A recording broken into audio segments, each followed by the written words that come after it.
My name is Daniel, and for nearly 15 years, I thought I was living the dream. Loving wife, beautiful kids, and a stable home. But everything changed the day I picked up an old tablet she forgot to log out of. What I found shattered everything I believed about our marriage. I didn't confront her. Not at first. I watched. I listened. I waited. Until the silence between us became louder than the truth she was hiding. This is the story of how I uncovered my wife's affair, and why, when I finally spoke up, she completely fell apart. I remember the exact moment my world began to crack, not with a bang, not with screaming or a confrontation, just silence. It had been building up for weeks, maybe months, but the confirmation came on a rainy Tuesday evening. I was home alone, nursing a headache and waiting for Lena to return from one of her late meetings. I wasn't suspicious then, just tired. But that night, curiosity or maybe instinct drove me to check her old tablet, the one she used to leave lying around like it was nothing. She had forgotten to sign out. And just like that, I stumbled into a different reality. There were messages, dozens of them, some deleted, some hidden in archive folders. She tried to be careful, but not careful enough. His name was Nathan. The conversations ranged from harmless chatter to intimate photos, hotel bookings, and worst of all, words. Words that used to be mine. Can't wait to see you again. You make me feel alive. I wish I could wake up next to you every morning. My fingers went numb. My breathing turned shallow. I read every message with the detached curiosity of a man watching someone else's life fall apart. I wanted to throw the tablet through the window. I wanted to scream, but I didn't. I just sat there, still, frozen. For the first time in my adult life, I didn't know what to do. Lena came home half an hour later, humming a tune, smelling like rain and someone else's cologne. She kissed my cheek out of habit, not even looking me in the eyes. I stared at her, at the woman I had shared my life with for over a decade, the mother of my children, and I felt nothing but nausea. I didn't say a word. Not then. That night, I lay beside her in bed, listening to her soft breathing, wondering how long it had been since she stopped loving me. Or maybe she never truly did. For weeks after that, I carried the truth like a stone in my chest. I didn't confront her. I didn't shout. I didn't accuse. Instead, I spiraled, slowly, methodically, into a darkness that scared me. I became a ghost in my own home. I smiled for the kids, forced laughter at the dinner table, nodded at her empty stories about work, but inside I was drowning. Every time she touched me, I flinched. Every time she laughed at something on her phone, I pictured him texting her. My mind became a prison of possibilities. How many times had they been together? Where did they meet? Did she lie to me before making love? Did she compare me to him afterward? I didn't eat much. I barely slept. My coworkers noticed. Friends called to check in. I gave them all the same answer. Just tired. Life, you know. But inside, I was unraveling. One night, I found myself crying in the shower, something I hadn't done since I was a child. And I hated myself for it. I hated how weak I felt, how powerless. I hated that the woman I loved could lie beside me with secrets stitched behind her smile. The cruelest part? She acted like everything was fine. I began avoiding her. I'd leave the house early, come home late. When we were in the same room, I barely spoke. If she asked me something, I'd reply with a cold yes, no, or I don't know. I stopped making eye contact. I stopped trying. The walls of our home, once filled with laughter and warmth, grew colder by the day. Even the kids noticed. Our daughter, Ellie, asked me quietly one morning, "Are you and Mommy fighting?" I bent down, looked her in the eyes, and gave her the speech I had rehearsed 1,000 times in my head. Mommy and Daddy both love you very much. But sometimes, even people who love each other can't stay together. Lena was standing behind me when I said it. She didn't interrupt. She didn't protest. She just walked away. I took her silence as confirmation. She knew that I knew. And she didn't care. Or maybe she assumed I'd just swallow the betrayal like a good husband and move on. But something had shifted inside me. One evening, I left the divorce lawyer's invoice on the kitchen counter. Open. Visible. I wanted her to see it. I wanted her to say something. Anything. But she never did. And then came the moment that would change everything. Monica. She was a face from a lifetime ago. We'd gone to high school together. There had always been something between us. A spark, a tension. But we were kids, and nothing ever came of it. Running into her was unexpected. Like fate had tapped me on the shoulder and whispered, Remember what it feels like to be seen." She hugged me like no time had passed. We talked for hours, about life, about losses, about everything I couldn't say to Lena. When she smiled, I felt something stir inside me, something I thought Lena had buried. Monica didn't know what I was going through, but she knew I was broken. She asked me if I wanted to get a coffee sometime. I hesitated, and then I told her the truth. "I'm still married, but I'm done. I'm just not divorced yet." She nodded. No judgment, just calm understanding. "Then call me when you're ready," she said, handing me her number. That night, for the first time in months, I felt a flicker of purpose, a reason to move forward, a reason to stop living like a ghost. And that was the moment I decided I was done being silent. I was done pretending. It was time to end the lie we were living. It was time to confront Lena and finally take my life back. I didn't sleep at all that night. My mind was running in every direction, but always circling back to one single moment I kept rehearsing. Me, sitting Lena down, looking her in the eye, and finally telling her I knew. I wanted to be calm. I wanted to be in control. But most of all, I wanted her to feel it. Not just the words, but the weight of what she'd done. The next morning, I got up before dawn, made coffee, and sat in silence as the sun slowly bled through the blinds. The kids were still asleep. Lena came downstairs, yawning, wrapped in her robe, acting like everything was normal. She asked if I'd be home for dinner. I just shrugged. She looked at me for a second too long, maybe sensing the shift in my energy, then turned away. She was slipping, and she knew it. For the next few days, I watched her closer than I ever had. Her movements, her expressions, her phone habits. I wasn't looking for more proof. I already had it. I was looking for some glimpse of guilt, of shame, of realization. But all I saw was someone going through the motions. She was trying to play the part of a good wife, but it was all too late. The curtain had already fallen. I could feel the mask cracking around her edges. One evening, I came home late. I'd gone for a long walk after work, just to clear my mind. When I walked through the door, Lena was in the kitchen, setting the table like we were still some perfect suburban family. The kids were watching TV, laughter echoing faintly from the living room. She smiled at me, but I didn't return it. I looked her in the eyes and said, "We need to talk. Later, after the kids go to bed."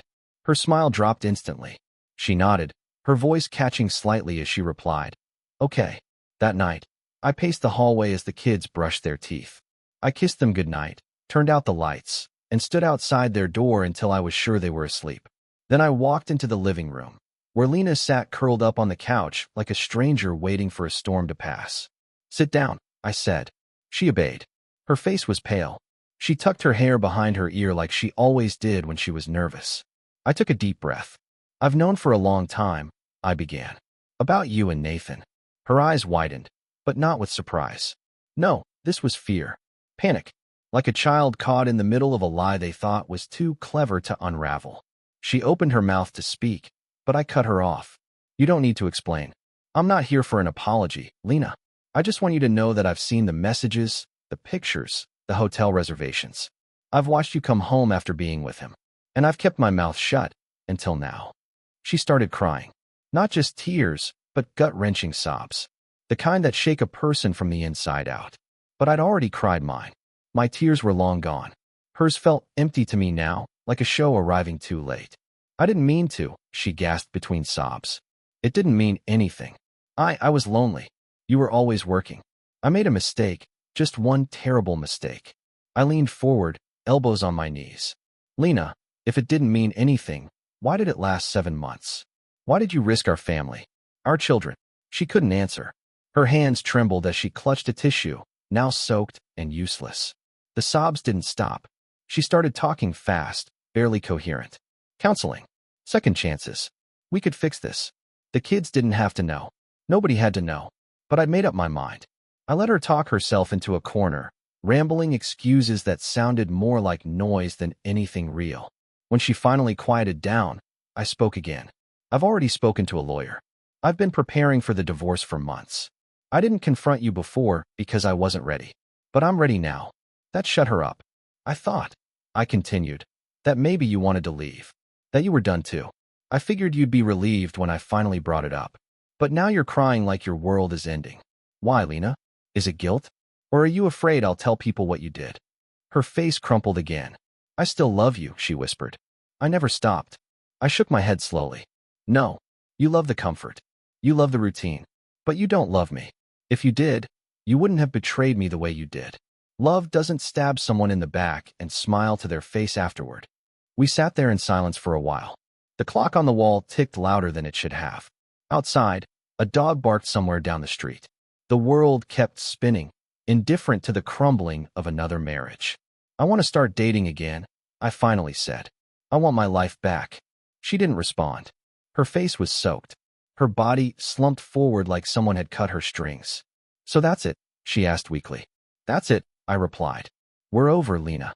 It's time to stop pretending.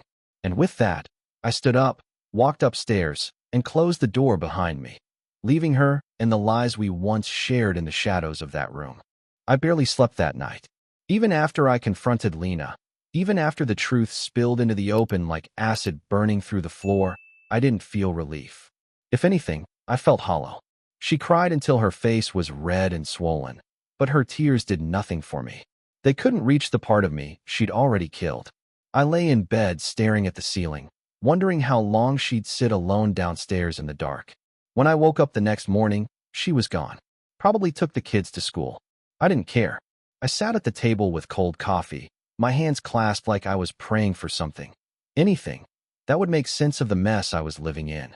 And then, as if fate had been waiting for this moment, Monica called. I hadn't expected it. I had told her I'd reach out when I was ready, and I hadn't. Not yet. But seeing her name on the screen lit something inside me I hadn't felt in a long, long time.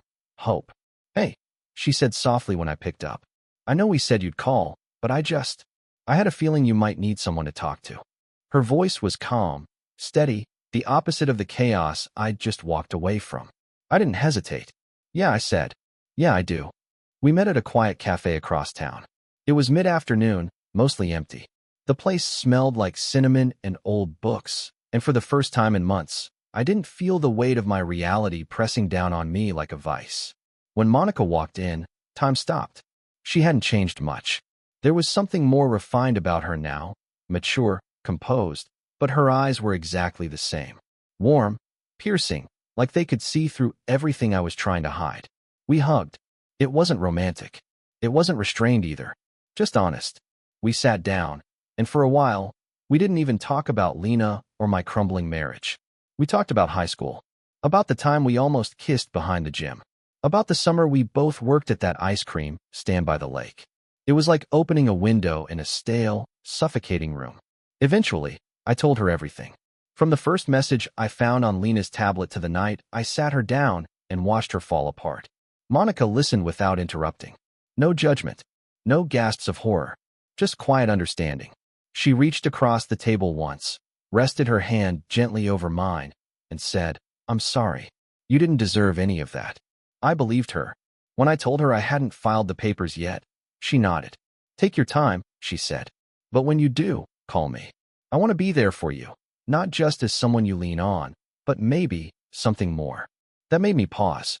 "I don't want to bring someone into this chaos," I said, shaking my head. "My life is a mess right now." Monica just smiled. "Life is always messy," she replied. "But sometimes, the best things come from the messiest moments." I walked her to her car afterward. It was a short walk, but it felt meaningful. When we got there, she turned to me, hesitating for just a second.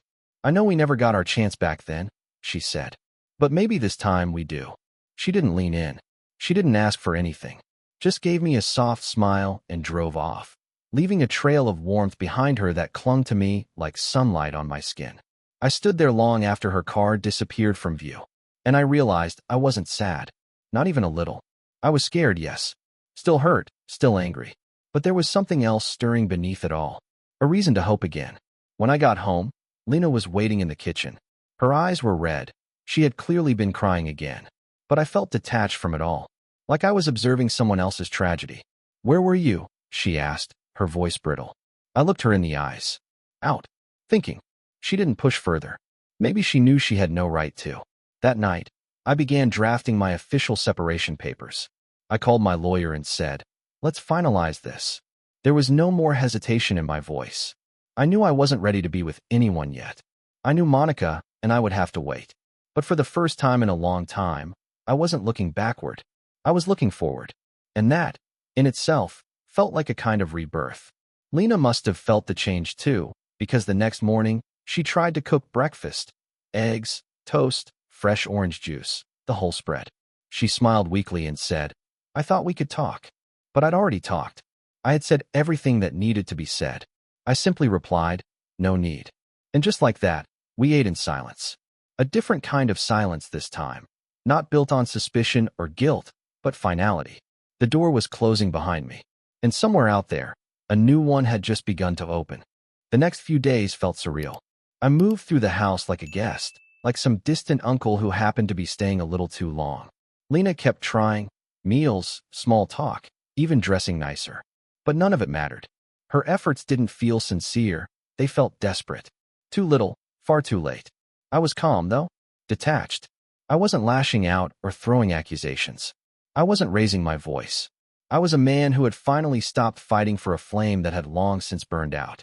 The storm had passed inside me, leaving only scorched earth. Then came the night that finally cracked what was left between us. I was in the living room, sipping a whiskey in silence, the separation papers laid out on the table in front of me. I hadn't signed them yet, but I would. Lena came in slowly, like someone approaching a sleeping bear. Her eyes locked on the papers, then flicked to the glass in my hand. "Are you going to sign those?" she asked, her voice barely above a whisper. I didn't look at her right away. I just nodded. "Yes, I am." A silence stretched between us, thick and suffocating. I don't understand how we got here," she said. "I know I messed up, but are you really ready to throw everything away? Everything we built?" I turned to her then. My voice was steady, but cold. "Lena, you threw it away. 7 months ago. Maybe longer. When you started sneaking around behind my back. When you decided that some fantasy with Nathan mattered more than the life we built. That's when it ended." Her lip trembled. She looked like she was about to cry, but I didn't care. I had seen too many of her tears already. They no longer stirred sympathy in me, only a dull ache of disappointment. "I didn't think it would go this far," she muttered. "I thought it would just fade." "It didn't fade," I snapped. "You didn't let it fade. You fed it. You nurtured it.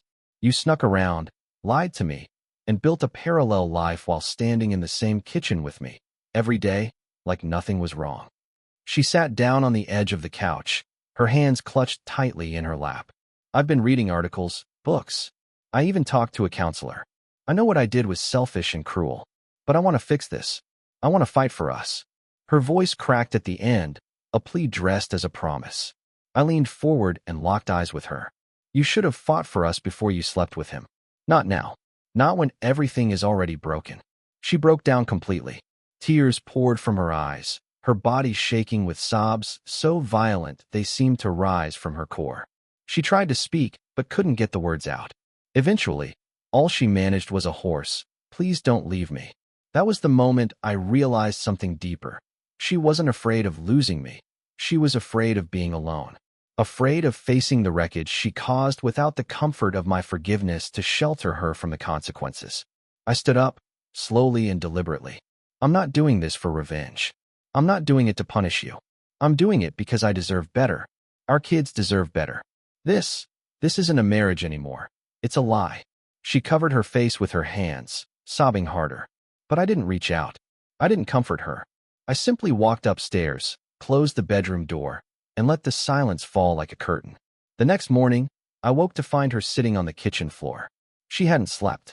Her face was pale, her eyes hollow. She looked up at me like a prisoner awaiting judgment. "I'll go to therapy," she whispered. "I'll confess to HR. I'll tell Nathan's wife.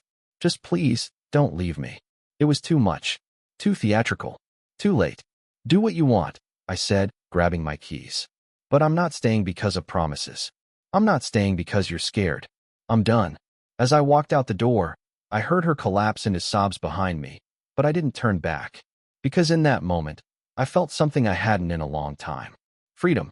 It wasn't joyful. It wasn't triumphant. It was cold. Quiet. But it was mine. And for now, that was enough. After I walked out that morning, I sat in my car for a long time before starting the engine. My hands trembled slightly, not from fear, but from the weight of everything crashing into place. It was done. The illusions, the pretending, The cycle of silent suffering.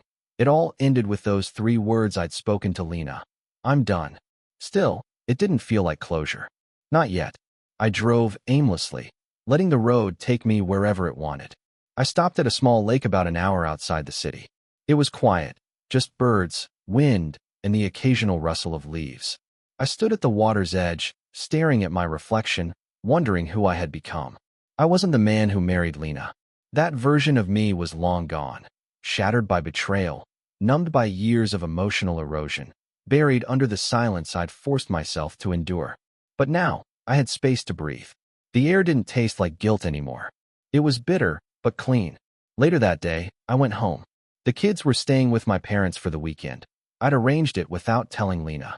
I knew I needed time to think, to plan, to finally map out what the rest of my life might look like without her in it. When I stepped inside, the house was too quiet.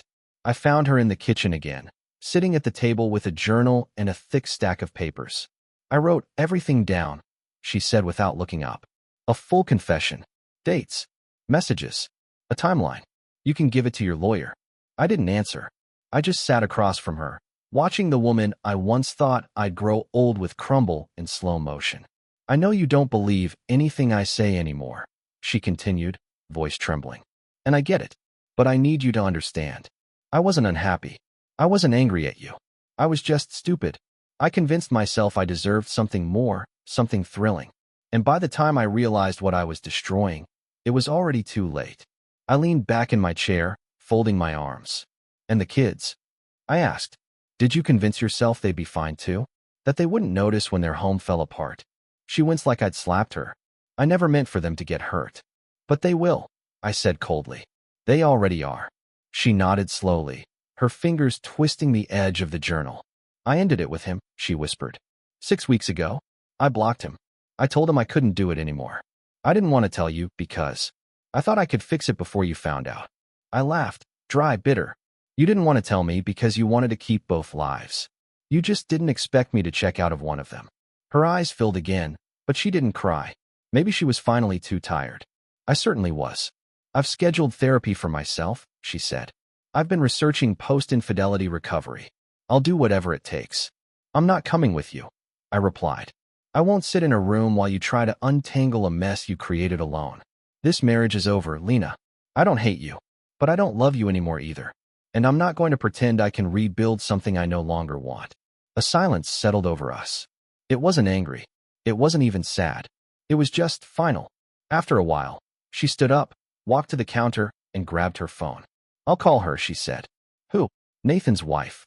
I'll tell her everything. That caught me off guard. I thought you didn't want this to get uglier than it already is, I said. I don't. But I owe it to her. And maybe, if I tell the truth, I can find a way to live with myself. I gave a slow nod. For the first time, something about her felt real. Not manipulative.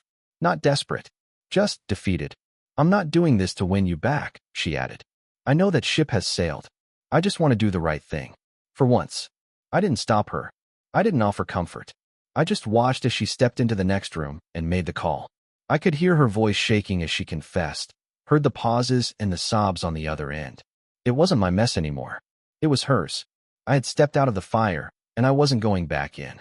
When she returned, she didn't say anything. She just nodded. Her face was pale, drained. But there was something else in her expression. Maybe clarity, maybe regret, maybe both. Good, I said quietly. Now we move forward. Separately. She nodded again. No protest this time. No pleading. Just the heavy, quiet realization that everything we were was now behind us. After Lena made the call to Nathan's wife, something shifted in the air. The silence between us became less tense, but not softer. It was the silence of two people finally standing in the ruins of what they once believed to be unbreakable. No more lies. No more desperate justifications. Just the bitter aftermath. She went upstairs after that, quietly, like she was retreating from a battlefield. I remained in the kitchen, staring at the confession document she had left on the table. It was thick, filled with dates, messages, and timelines. Everything she had done with Nathan, organized like evidence in a courtroom. I didn't read it. I gathered the pages, slid them into an envelope, and sealed it. That was for my lawyer, not for me. I didn't need more details to haunt me at night. I already had enough to carry. That night, I slept on the couch. Not because she asked me to, but because the idea of being under the same roof, let alone in the same bed, made my skin crawl. I lay there staring at the ceiling, letting my mind wander through what came next. The kids. They were the only reason I hadn't lost myself completely through all of this. Their laughter, their questions, their small hands reaching for mine in the dark.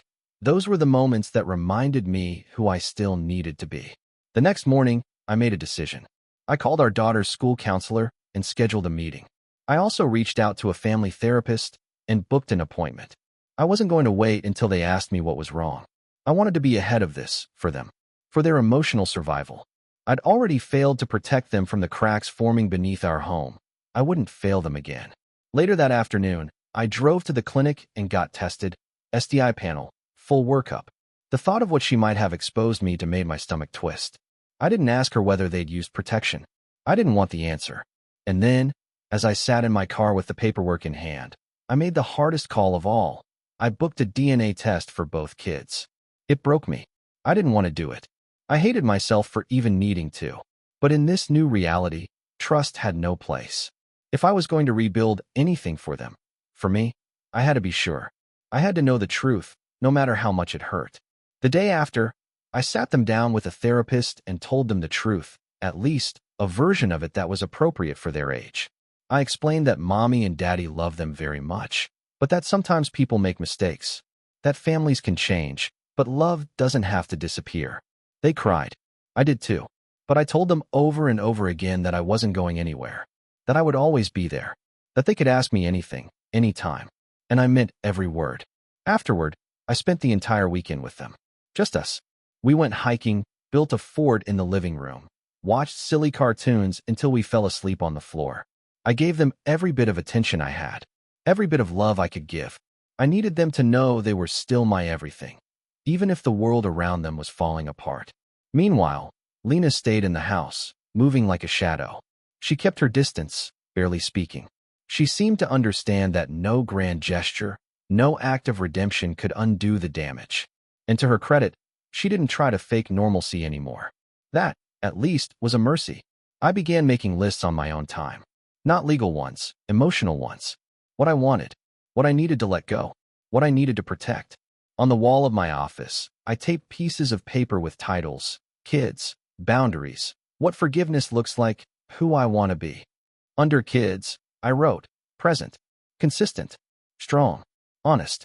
Under boundaries, I wrote, no more shared bedroom, no mixed signals, no false hope.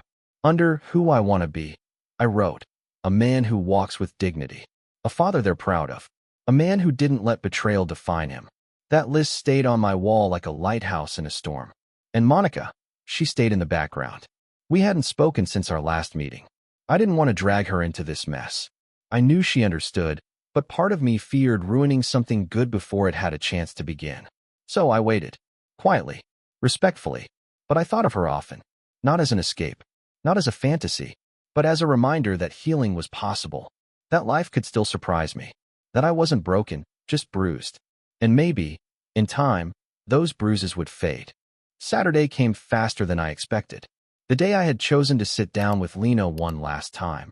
No lawyers, no accusations, no paperwork. Just the two of us, face to face, laying it all bare before the final chapter turned. Her sister had called me earlier in the week to warn me, told me Lena wasn't doing well, that she wasn't eating, wasn't sleeping, that she'd become a shell of herself. I didn't know how to feel about that. I wasn't heartless, but I couldn't find pity either. I had nothing left for her, not love, not hate, just exhaustion. When I arrived at the house, I almost didn't recognize her. Lena looked like she had collapsed inward. Her hair was unkempt, her skin pale, her eyes swollen and bloodshot. She'd lost weight, too much. Her clothes hung off her like they belonged to someone else. She was trembling when she opened the door, but I stayed calm, detached. I had rehearsed this in my head 100 times, and I was determined not to let emotion steer the wheel. We sat at the kitchen table, the same table where we'd once laughed with the kids, talked about vacations, fought over nothing. Now, it felt like a war memorial. She tried to speak first. Her lips parted, but no sound came out. Just a breath. A weak, cracked breath. So I started. I'm not here to scream. I'm not here to guilt you. I'm here to finish what you started. She nodded slowly, eyes filling instantly with tears. But she held them back this time. I've been reading everything I could find about surviving infidelity, she whispered, trying to understand how to fix what I broke. There's nothing to fix, I replied coldly. Not anymore. I wrote a confession, she said, sliding a thick envelope across the table. I signed it.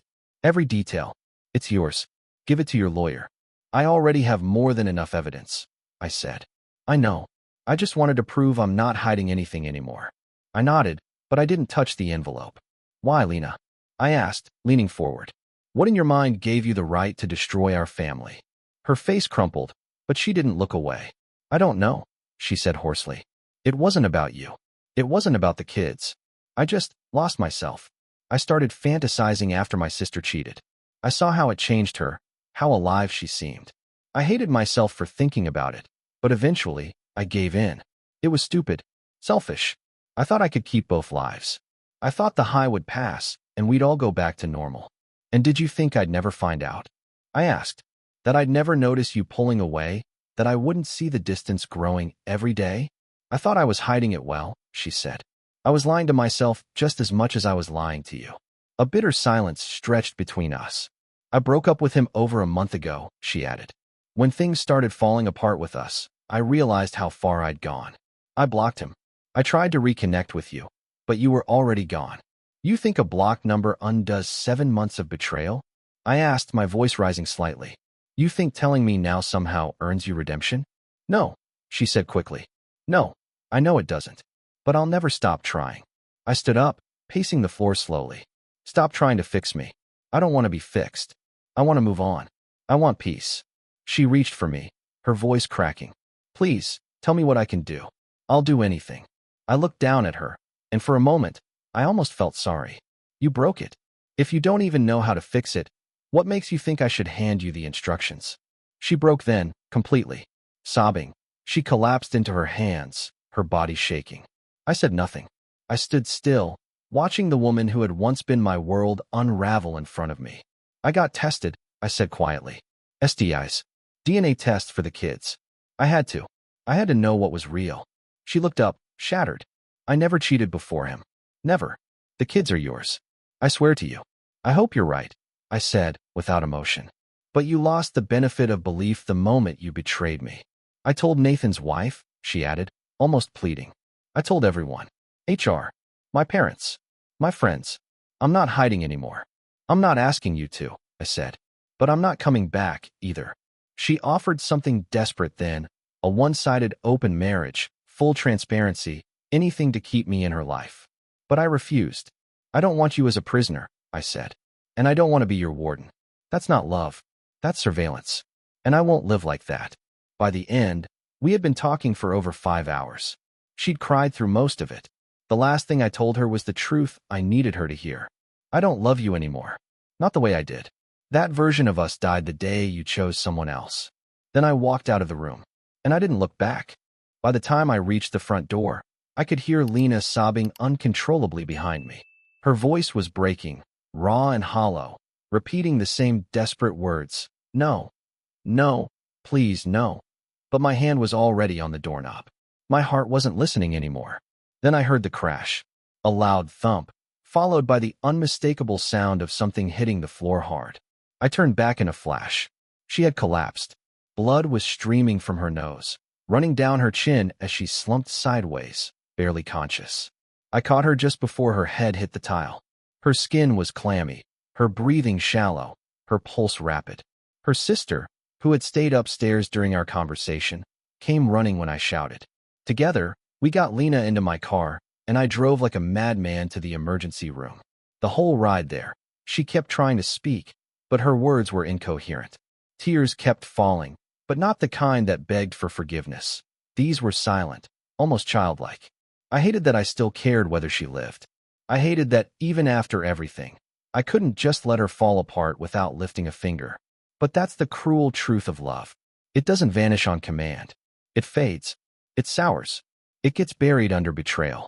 But some part of it lingers, long enough to remind you that the person who hurt you is still human and was once your whole world. I stayed at the hospital until the doctor said she would be fine. Exhaustion, stress, dehydration, they had all combined and pushed her body to the edge. They hooked her up to fluids, gave her something to calm her heart rate. I watched through the glass window as her sister sat by her side, brushing hair from her face, whispering things I didn't want to hear. Then I left. The next morning, I woke up to a message from an unknown number. It was Nathan's wife. She had called to confirm what Lena had told her. I sent her the proof, screenshots, dates, and locations. She didn't cry. She didn't scream. She just said, "Thank you. I knew something was wrong. I just didn't know how to find the truth." We agreed to meet the next evening for dinner. Not because I was seeking revenge, but because she needed closure, too. She deserved to see the reality for herself, just like I had.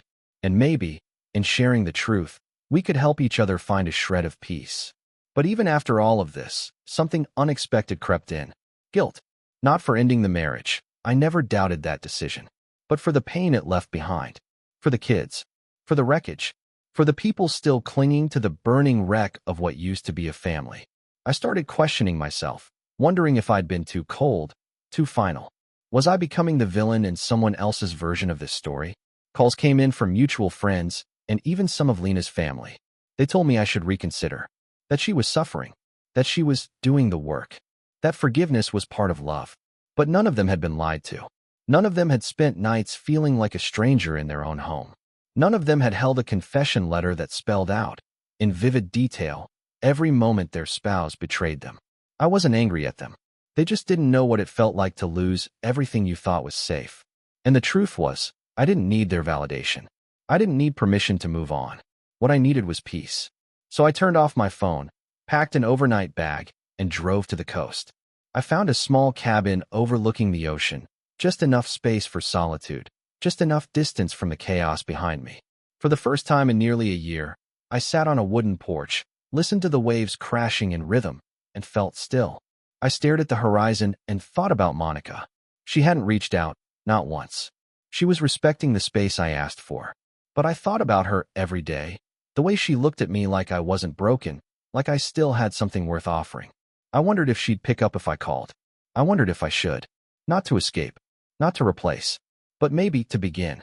Because despite everything Lena destroyed, she hadn't destroyed me. Not completely. I still had my dignity, my children, my future, and whatever came next, I would face it with open eyes and a steady heart.